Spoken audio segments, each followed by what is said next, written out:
नमस्कार। जोहार झारखंड में चलिए करते हैं। बाद में चाकूबाजी की घटना घटी है। चाकू के वार से अमजद नामक युवक की जान चली गई और इस घटना से गुस्साए मृतक के परिजनों ने मटुआ नामक आरोपी के घर को आग के हवाले कर दिया। वहीं आग देखते ही देखते आसपास के 4 और घरों में फैल गई और इससे हिंद पीढ़ी के निजाम नगर मोहल्ले में अफरा तफरी का माहौल हो गया और प्रशासन की मदद पानी की पूरी कोशिश की गई। कई मोहल्ले वालों ने आग पर बाल्टी से पानी उड़ेली। आग में लाखों रुपए के नुकसान होने की आशंका जताई जा रही है। आग के हवाले कर दिया गया है और यहाँ पे लड़ाई हुआ हम लोग को तो खुद मालूम नहीं, खातर घर में रहते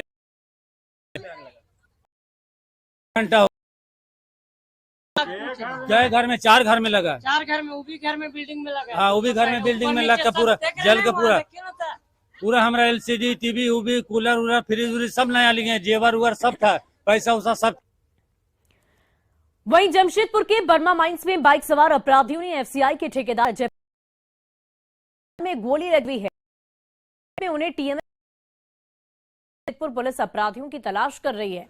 दरअसल ठेकेदार अजय पांडे मित्र राजू मुखी के साथ कैरेज कॉलोनी की ओर जा रहे थे और तभी बाइक सवार अपराधियों ने उन पर फायरिंग कर दी। वो खून से लथपथ होकर गिर पड़े। जमशेदपुर पुलिस को घटनास्थल से खोखा भी मिला है। वो दौड़ के निकल के आ रहे, हमको देख तब तक फिर पीछे से हमको अजय पांडे जी हमको आवाज मारा, राजू इधर इधर इधर बोला था। हम जैसे घूम के देखे बेचारा वहाँ मोटरसाइकिल भी गिरा हुआ है, वो भी वहाँ गिरा हुआ था घर के पास में रोड नाली में। हम लोग दौड़ के जाके हम गाड़ी उठाए, हमको बोला गाड़ी उठाओ जल्दी चल भाई। हम एक बाइक पे 3 लोग आए थे जिन्होंने 2 गोली फायर करा लगा है। अभी उसका चल वो बयान देने के मौके से एक खोखा वगैरह मिला है, बाकी की जांच जारी है। तो पकड़ा है उसमें? नहीं, अभी कोई नहीं पकड़ा है। वहीं झारखंड हाईकोर्ट ने जेएसएससी नियुक्ति नियमावली 2021 को रद्द कर दिया है। अब झारखंड से बाहर 10वीं और 12वीं की पढ़ाई करने वाले छात्र भी एग्जाम में शामिल हो सकते।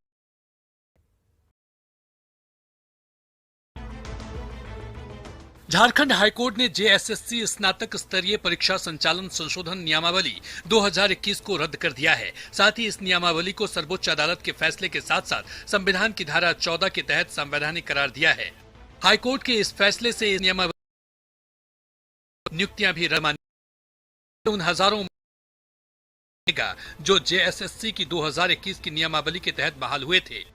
आज जब ये मैटर की जजमेंट आए उसमें माननीय उच्च न्यायालय ने ये माना है सारे जजमेंट्स को, सर्वोच्च न्यायालय के जजमेंट्स को देखते हुए कि नहीं ये बिल्कुल भी असंवैधानिक है, कि ये जो रूल अगर आर्टिकल 14 के टचस्टोन से देखा जाएगा तो ये अनकॉन्स्टिट्यूशनल है। दरअसल स्तरीय परीक्षा संचालन 2021 स्कूलों में 10वीं और 12वीं की परीक्षा पास करने वाले छात्रों को ही जेएसएससी की प्रतियोगिता परीक्षा में बैठने की अनुमति थी। इस नीति से झारखंड में पढ़ने वाले छात्रों को फायदा दिया गया था, तो बाहर रहने वाले छात्र जेएसएससी की परीक्षा में शामिल होने से वंचित रह गए थे। इसलिए कई आवेदकों ने इस नियमावली को हाईकोर्ट में चुनौती दी थी। 7 सितंबर को अदालत ने दोनों पक्षों की सुनवाई पूरी होने के बाद रखा था। हेमंत सोरेन देते हुए इसके खिलाफ ऊपरी अदालत में अपील करने की बात कही है। हमने कानून बनाया था कि यहां पर से जो 10वीं और 12वीं जो झारखंड से करेगा तो नौकरी में रखेंगे पहली प्राथमिकता पर। क्या गलत हुआ था क्या जी?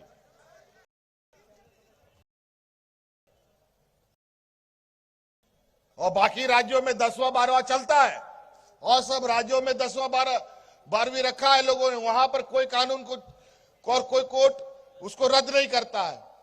लेकिन दुर्भाग्य, चिंता मत कीजिए, इस विषय पर अभी आपका संज्ञान से हमारे नॉलेज में आया है।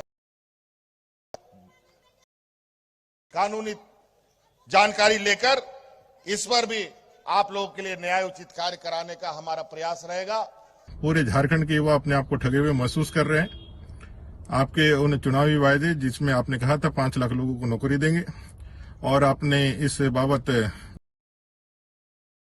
घोषणाओं का से लोगों में एक कह सकते हैं कि एक निराशा जो छाई है विशेष करके युवा वर्ग में, जो नौकरी के आस में लगातार अपने आप को तैयार कर रहे थे। झारखंड हाईकोर्ट के ताजा फैसले ने एक बार फिर नियोजन से लेकर स्थानीय नीति को लेकर नई बहस छेड़ दी है, तो एक दूसरे पर पलटवार करने का मौका भी दे दिया है। निरंजन के साथ संजय सिन्हा की रिपोर्ट। वहीं झारखंड हाईकोर्ट में जेएसएसएससी की परीक्षा संचालन नियमावली रद्द होने पर सियासत गर्मा उठी है। माले के साथ साथ आजसू ने कहा है कि नियमावली में संविधान के प्रावधानों के विपरीत नियम बनाए गए थे और उसे रद्द होने ही थे। तो सरकार के संविधान के कोई भी कानून और नियम बनेंगे तो इस संविधान के अंतर्गत है, और जब इसी आधार पर 13 जिलों और 11 जिलों वह हुआ कि एक ही राज्य में नियोजन में 2 तरह की नीतियां नहीं अपनाई जा सकती थी, ठीक उसी तरीके से वर्तमान जो नियोजन नीति थी वह भी एक ही राज्य में छात्रों को 2 हैं। जो बच्चे सामान्य श्रेणी के राज्य से बाहर मैट्रिक इंटर किए हैं वो आवेदन भरने के ही पात्र नहीं हो सकते हैं, लेकिन सरकार उस पर सुनने के बजाय जिद पे अड़ी रही। सारे मामले जिन मामलों पर हाईकोर्ट में सुप्रीम कोर्ट में सरकार को झटका लगा, ये सारे मामले हम लोगों ने विधानसभा में लाया था और सारे मामले में सरकार का ध्यान आकृष्ट कर रहा था कि आप जो भी नीति बना रहे हैं ये गैर संवैधानिक है। कोई भी सरकार, कोई भी शासन प्रशासन संविधान पर चलता है, नियम कानून पर चलता है। तो हम लोगों ने तो सदन के अंदर भी सरकार को आगाह किया था कि भैया आप सचेत हो जाएं, इसको सुधार कर ले, अन्यथा आपको न्यायालय में जाके लज्जित होना पड़ेगा। तो निश्चित रूप से आज सरकार जाके जो गैर संवैधानिक काम कर रही है, सरकार न्यायालय में जाके घुटना टेक रही है। वहीं लोहरदगा में मुख्यमंत्री हेमंत सोरेन के पोस्टर को लेकर संग्राम मचा हुआ है। मजिस्ट्रेट धीरज साहू ने बरवा टोली में सीएम का पोस्टर फाड़ने को लेकर सदर थाने में एफआईआर दर्ज कराई है, जिसमें वीएचपी नेता अनिल गुप्ता और बजरंग दल के संयोजक सचिन कुमार अन्य को आरोपी बनाया गया है। दरअसल सीएम हेमंत सोरेन के 13 दिसंबर के दौरे को लेकर प्रशासन ने कई तरह के पोस्टर लगाए थे और इससे पहले 11 दिसंबर को वीएचपी ने ललित नारायण स्टेडियम से न्यू रोड तक शोभा यात्रा निकाली थी और इसी दौरान पोस्टर फाड़ने का आरोप लगा है। हालांकि वीएचपी ने सीएम का पोस्टर फाड़ने के आरोप को बिल्कुल गलत बताया है। जयंती में हम लोग का शौर्य पथ संचलन ललित नारायण स्टेडियम से 12:10 में निकली थी और 2:10 में पुनः ललित नारायण स्टेडियम में समापन हुआ था। इससे स्पष्ट होता है कि पोस्टर को किन्हीं दूसरे व्यक्ति के द्वारा एक तो फाड़ा गया और पूर्व में पोस्टर को फाड़ के विश्व हिंदू परिषद के ऊपर आरोप लगाने के लिए झूठा मुकदमा किया गया। और अगर यह बात है कि पोस्टर फाड़ा गया है माननीय मुख्यमंत्री जी का, तो निंदनीय विषय है। इसका जांच होना चाहिए। इसका जांच का विश्व हिंदू परिषद भी मांग करती है। वहीं पलामू में खनन माफिया के खिलाफ डीएमओ आनंद कुमार ने एक बड़ी कार्रवाई की और अवैध रूप से चल रहे स्टोन क्रशर को सील कर दिया गया है। इस मामले में 2 संचालकों पर एफआईआर दर्ज कराई गई है। मौके से 6000 सीएफटी बोल्डर और 1150 सीएफटी स्टोन चिप्स जब्त किए गए हैं। ये स्टोन क्रशर पांकी के चांपी गांव में अवैध रूप से चल रहा था। गुप्त सूचना के आधार पर डीएमओ ने छापेमारी की और अवैध रूप से चल रहे क्रशर को बंद कराया। डीएमओ ने खनन माफिया पर कड़ी कार्रवाई करने की बात कही है और इस कार्रवाई से अवैध धंधेबाजों के बीच हड़कंप मचा हुआ है।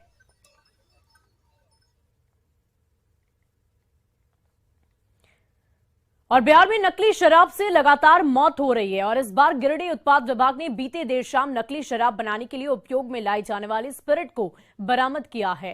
इस स्पिरिट को बिहार ले जाने की तैयारी चल रही थी। उत्पाद विभाग ने स्पिरिट के साथ बिहार के एक व्यक्ति को भी पकड़ा है। पकड़े गए आरोपी का नाम दिलीप कुमार श्रीवास्तव बताया जा रहा, जो बिहार के सहरसा जिले का रहने वाला है। दिलीप को नगर थाना इलाके के बस पड़ाव के पास पकड़ा गया है। दिलीप के पास से 90 लीटर स्पिरिट बरामद की गई।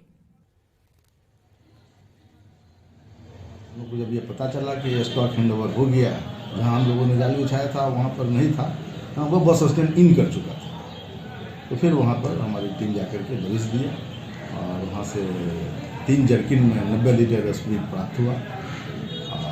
उससे पूछताछ किया गया तो बताया कि वो रात में होटल में ठहरा था। जिस नंबर पर उससे बात हुई तो अभी और आगे जांच चल रही है कि एक्चुअली ये माल कहां से लेकर चला था। वो कुछ स्टेटमेंट भी उससे हम लोग ले रहे हैं। और रामगढ़ सदर अस्पताल में स्वास्थ्य विभाग और आईएमए विमेन विंग ने सर्वाइकल कैंसर उन्मूलन शिविर का आयोजन किया। इसका उद्घाटन स्वास्थ्य मंत्री बन्ना गुप्ता ने किया। स्वास्थ्य शिविर में प्रसिद्ध स्त्री रोग विशेषज्ञ डॉक्टर रश्मि बोरा और उनकी टीम द्वारा सैकड़ों महिला मरीजों की जांच की गई। साथ ही राज्य की 50 सरकारी स्त्री रोग विशेषज्ञों को ब्रेस्ट और सर्वाइकल प्री कैंसर की आधुनिक मशीनों से जांच और उपचार का प्रशिक्षण भी दिया गया। इस अवसर पर स्वास्थ्य मंत्री बन्ना गुप्ता ने कहा कि सरकार सर्वाइकल और ब्रेस्ट कैंसर उन्मूलन के लिए काफी गंभीर है। एसोसिएशन और हमारी राज्य सरकार का ये संयुक्त कोलैबोरेशन में हम एक ऐसी व्यवस्था के विरुद्ध लड़ने के लिए आगे बढ़े हैं जो सर्वाइकल कैंसर, ब्रेस्ट कैंसर के लिए विशेष करके इसके उन्मूलन के लिए हम आगे बढ़ रहे हैं। और लगातार हमने ये कहा है कि एएनसी और पीएनसी के क्रम में भी लोगों को डिटेक्ट किया जाए। इंडियन मेडिकल एसोसिएशन झारखंड पिछले 8 वर्षों से झारखंड को सर्वाइकल कैंसर मुक्त बनाने के लिए प्रयासरत है। हम लोग अभी तक 12 सरकारी अस्पतालों में सर्वाइकल कैंसर की पहचान और प्री कैंसर के उपचार की मशीनें लग चुकी हैं। और धनबाद नगर निगम कार्यालय में सॉलिड वेस्ट बायोगैस प्लांट के टेंडर के दौरान हंगामा हो गया। दिल्ली की दयाचरण एंड कंपनी के कर्मचारी प्रभास शर्मा ने जैसे ही टेंडर बॉक्स में पेपर डालने की कोशिश की, एक युवक वो पेपर छीनकर भागने लगा।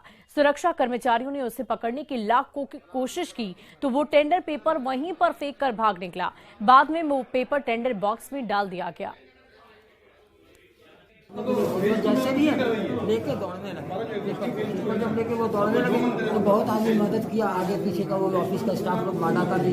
हम भी दौड़ने में बहुत दूर तक दौड़ के गए, फिर जाके पेपर उसके हाथ से दोबारा जो पेपर को लेने के लिए जब वापस मुड़ा, ठीक ना, तो उस क्रम में उसको पकड़ डॉक्यूमेंट को लिया और डालने का मुद्रा में है और मौका देखिए वो भागने, तो इसी में हम जो ये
आधार पर कार्रवाई की जाएगी।